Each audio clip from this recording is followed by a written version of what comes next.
दिसंबर का महीना था, शाम का वक्त। ठंडी हवाएं चल रही थीं और हर कोई अपने घरों में दुबकने की कोशिश कर रहा था। ठंड बहुत तेज थी, हड्डियां तक जमा देने वाली।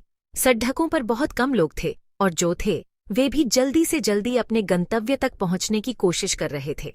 लेकिन उससे भी ज्यादा ठंड थी लोगों के दिलों में। हर चेहरे पर चिंता की लकीरें साफ दिखाई दे रही थीं। रेडियो पर बस एक ही खबर थी, जंग की खबर। हर कोई रेडियो से चिपका हुआ था, जैसे कि कोई अच्छी खबर सुनने की उम्मीद कर रहा हो। इंडिया और पाकिस्तान फिर से भिड़ गए थे। दोनों देशों के बीच तनाव अपने चरम पर था और हर कोई इस जंग के परिणाम से डरा हुआ था। बॉर्डर पर गोलियों की आवाजें गूंज रही थीं। रात के अंधेरे में भी गोलियों की चमक साफ दिखाई दे रही थी। हर घर में माँ अपने बेटे के लिए, पत्नी अपने पति के लिए, बच्चे अपने पापा के लिए, सब दुआ मांग रहे थे। हर कोई अपने प्रियजनों की सलामती की दुआ कर रहा था। किसी को नहीं पता था कि कल क्या होगा। हर कोई अनिश्चितता और डर के साये में जी रहा था। ये 1971 की बात है। उस समय की यादें आज भी लोगों के दिलों में ताज़ा हैं। इंडिया और पाकिस्तान एक बार फिर जंग में उलझ गए थे। दोनों तरफ के सैनिक अपनी जान की बाजी लगा रहे थे। ये जंग सिर्फ जमीन के लिए नहीं थी। ये जंग थी विचारधाराओं की। ये जंग थी अस्तित्व की। ये जंग थी आज़ादी के लिए। हर कोई अपने अधिकारों और स्वतंत्रता के लिए लड़ेच रहा था। ये जंग थी इंसानियत के लिए। युद्ध के बीच भी लोग एक दूसरे की मदद कर रहे थे, एक दूसरे का सहारा बन रहे थे। ये जंग थी एक नए कल के लिए। हर कोई उम्मीद कर रहा था कि ये जंग जल्द ही खत्म हो और एक नया, बेहतर भविष्य सामने आए। 1947 में इंडिया आज़ाद हुआ। यह एक ऐतिहासिक पल था जब देश ने ब्रिटिश शासन से मुक्ति पाई। हर तरफ जश्न का माहौल था। लोग सड़कों पर नाच रहे थे, मिठाइयाँ बांटी जा रही थीं और हर किसी के चेहरे पर खुशी की चमक थी।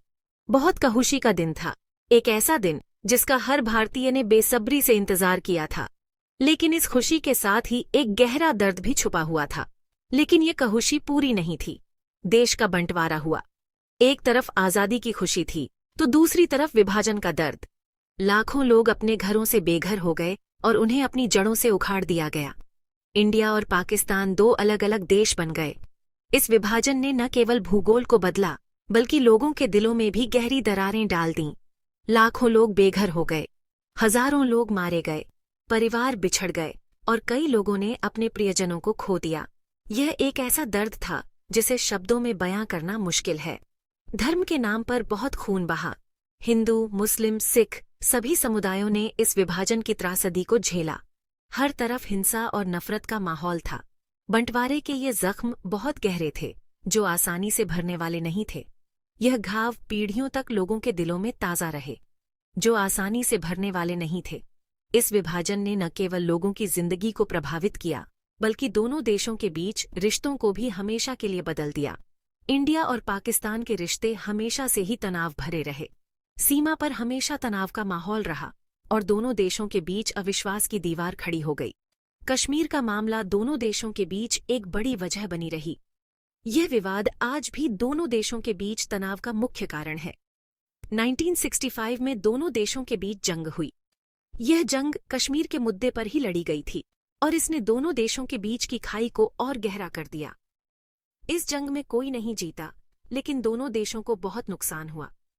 हजारों सैनिक मारे गए और दोनों देशों की अर्थव्यवस्था पर भारी बोझ पड़ा। लेकिन दोनों देशों को बहुत नुकसान हुआ।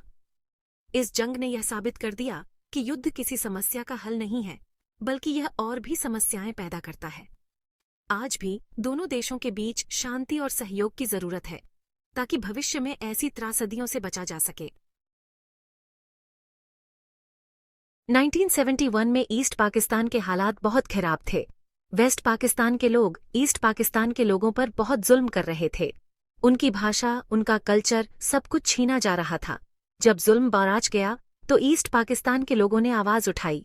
शेख मुजीबुर रहमान के साथ मिलकर उन्होंने आज़ादी मांगी। पाकिस्तान ने इस आंदोलन को कुचलने के लिए बहुत ज्यादती की। लाखों बेगुनाह लोग मारे गए। औरतों के साथ बलात्कार हुआ, घर जला दिए गए। डर के मारे लाखों लोग इंडिया आने लगे। इंडिया के लिए ये एक बहुत बड़ी चुनौती थी। इंडिया ने इन लोगों की मदद की। जब पूर्वी पाकिस्तान में हालात बद से बदतर हो गए, लाखों लोग अपनी जान बचाने के लिए भारत की ओर भागे।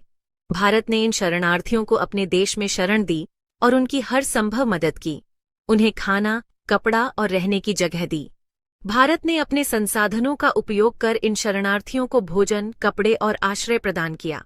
यह एक बहुत बड़ी मानवीय चुनौती थी, लेकिन भारत ने इसे पूरी निष्ठा से निभाया। लेकिन इंडिया के लिए ये आसान नहीं था। इतने बड़े पैमाने पर लोगों को संभालना बहुत मुश्किल था। शरणार्थी शिविरों में भीड़ बढ़ती जा रही थी और संसाधनों की कमी महसूस होने लगी थी। इतने सारे लोगों को संभालना बहुत मुश्किल हो रहा था।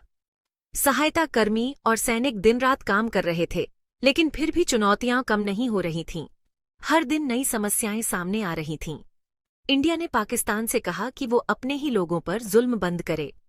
भारत ने अंतर्राष्ट्रीय मंचों पर भी पाकिस्तान के अत्याचारों के खिलाफ आवाज उठाई और दुनिया को इस संकट के बारे में बताया।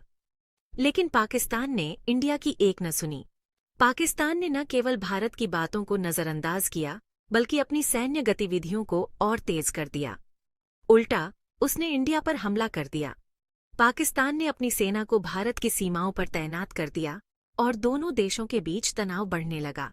3 दिसंबर 1971 को पाकिस्तान ने इंडिया के बहुत से हवाई अड्डों पर हमला कर दिया। इस हमले ने भारत को मजबूर कर दिया कि वह भी अपनी सुरक्षा के लिए कदम उठाए। इसके बाद इंडिया को भी जवाब देना पड़ा। भारतीय सेना ने तुरंत अपनी रणनीति बनाई और पाकिस्तान को करारा जवाब देने की तैयारी शुरू कर दी। इंडियन आर्मी ने ईस्ट और वेस्ट दोनों तरफ से पाकिस्तान को मुंहतोड़ जवाब दिया। भारतीय सेना ने पूर्वी और पश्चिमी मोर्चों पर एक साथ हमला किया और पाकिस्तान को भारी नुकसान पहुंचाया। इंडियन एयरफोर्स ने भी पाकिस्तानी आर्मी पर धावा बोल दिया। भारतीय वायुसेना ने भी अपनी पूरी ताकत से पाकिस्तानी ठिकानों पर हमला किया और उन्हें भारी नुकसान पहुंचाया। इस युद्ध ने भारत की सैन्य शक्ति को दुनिया के सामने साबित कर दिया। इंडियन आर्मी ने उन लोगों की मदद से जो वहां से भाग कर आए थे, ईस्ट पाकिस्तान में बहुत तेजी से प्रवेश किया। एक के बाद एक इलाके पाकिस्तानी आर्मी के कब्जे से आजाद होते गए। इंडियन आर्मी और मुक्ति वाहिनी के साहस के आगे पाकिस्तानी आर्मी के पैर उखड़ गए। 16 दिसंबर 1971 को पाकिस्तानी आर्मी ने इंडिया के सामने हथियार डाल दिए। इस दिन ढाका में पाकिस्तानी आर्मी के 93,000 सैनिकों ने इंडिया के सामने आत्मसमर्पण कर दिया। ये इंडिया के इतिहास की सबसे बड़ी जीत थी। ईस्ट पाकिस्तान आजाद हो गया। एक नए देश बांग्लादेश का जन्म हुआ। 1971 की जंग इंडिया जीत गया, लेकिन ये जीत सिर्फ जमीन की नहीं थी।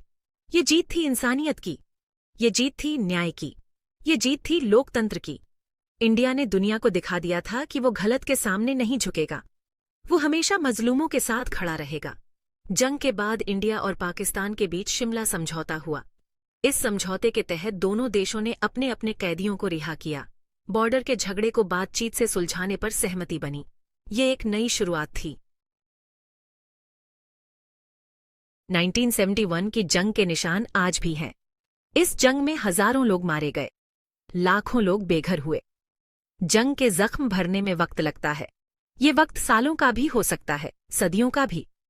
जंग ने दोनों देशों की अर्थव्यवस्था को भी प्रभावित किया। रक्षा बजट बढ़ाना पड़ा, विकास कार्यों पर खर्च कम करना पड़ा। जंग का असर दोनों देशों के लोगों पर पड़ा। जंग किसी भी समस्या का हल नहीं है। जंग से सिर्फ और सिर्फ बर्बादी होती है। 1971 की जंग ने यही साबित किया। इस जंग ने इंडिया और पाकिस्तान के बीच नफरत की दीवार को और ऊंचा कर दिया। भाईचारे का रिश्ता खून से सन गया। आज जरूरत है बातचीत की। आज जरूरत है भाईचारे की। आज जरूरत है एक दूसरे को समझने की, क्योंकि जंग से किसी का भला नहीं होता। जंग से सिर्फ और सिर्फ नुकसान होता है। 1971 की जंग के बाद बांग्लादेश एक आजाद देश बना। ये जंग बांग्लादेश के लोगों के संघर्ष और बलिदान की कहानी है। ये जंग इंडिया की मानवता और वीरता की कहानी है। बांग्लादेश ने तरक्की की राह पर चलना शुरू कर दिया है। आज बांग्लादेश दुनिया की सबसे तेजी से बढ़ती अर्थव्यवस्थाओं में से एक है। बांग्लादेश ने दिखा दिया है कि अगर इच्छा शक्ति हो तो कुछ भी नामुमकिन नहीं है। 1971 की जंग हमें बहुत कुछ सिखाती है। ये जंग हमें बताती है कि जंग किसी भी समस्या का हल नहीं है। ये जंग हमें बताती है कि हमें इंसानियत और न्याय के लिए हमेशा आवाज उठानी चाहिए। ये जंग हमें बताती है कि हमें अपने मतभेद भुलाकर साथ आना चाहिए। हमें मिलकर एक अच्छा भविष्य बनाना चाहिए। एक ऐसा भविष्य जिसमें जंग के लिए कोई जगह न हो। एक ऐसा भविष्य जिसमें सिर्फ और सिर्फ शांति हो। 1971 की जंग एक बहुत महत्वपूर्ण घटना थी। ये घटना हमें बहुत कुछ सिखाती है। ये हमें सिखाती है कि हमें अपने हिक्यू के लिए लड़ना चाहिए। ये हमें सिखाती है कि हमें गिहलत के खिलाफ आवाज उठानी चाहिए। ये हमें सिखाती है कि हमें इंसानियत को सबसे ऊपर रखना चाहिए। ये एक ऐसी सीख है जिसे हमें कभी नहीं भूलना चाहिए।